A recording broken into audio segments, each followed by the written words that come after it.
Actually से block grant नुह समस्ते प्राय रिवाइज ग्रांट पाउछंती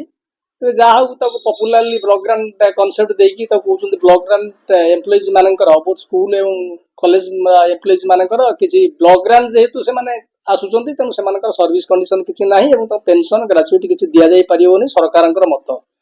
तेबे से मत विरुद्ध रे आमे हेमंत कुमार छोटराय एवं अन्य माने रिट पिटिशन करथिले। हेमंत कुमार छोटराय पर्टिकुलरली 2021 रिटायर करथिले थरे केस करथिले एवं कंसिडरेशन पाई कर जाइतला एवं से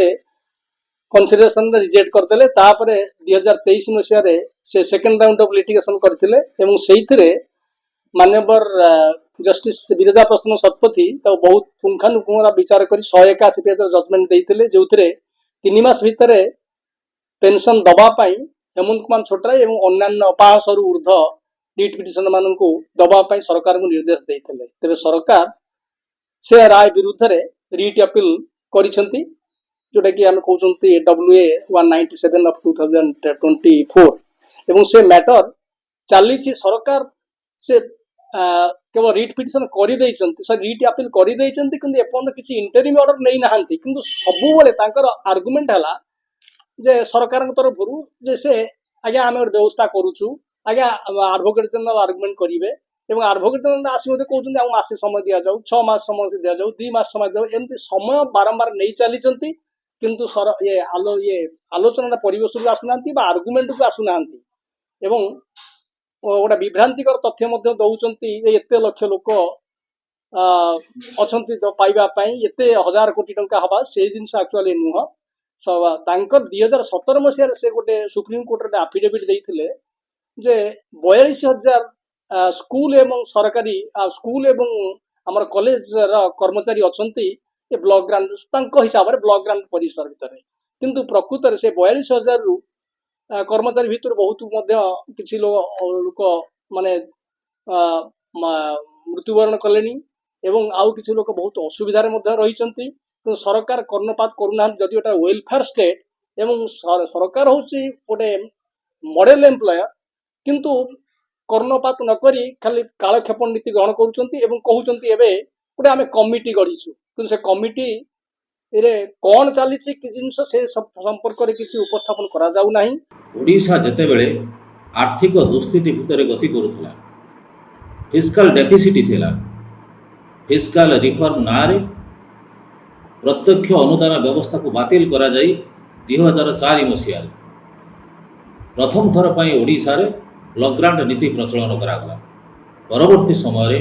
2009 2008 2014 2017 एमिति विभिन्न समय अनुदान नीति प्रणयन करा जाइछि किंतु दुखर कथा होछि या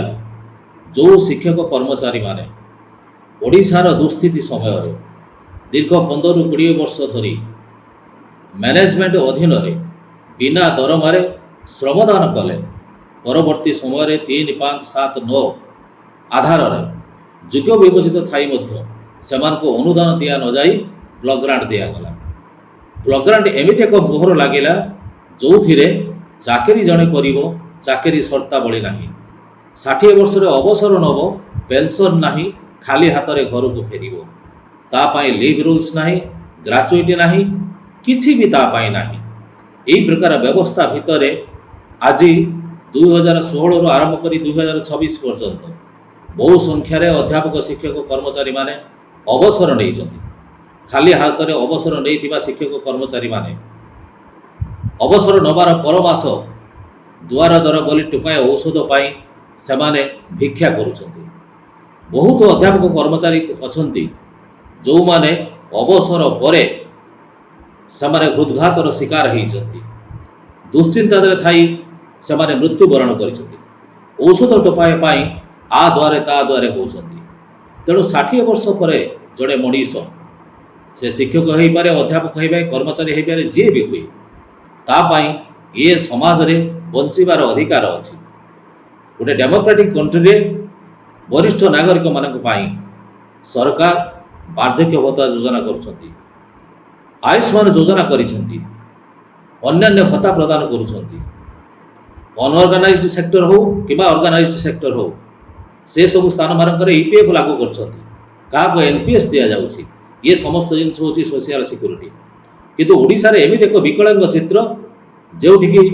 शिक्षक कर्मचारी माने दीर्घ वर्ष धरी शिक्षादान कला बेले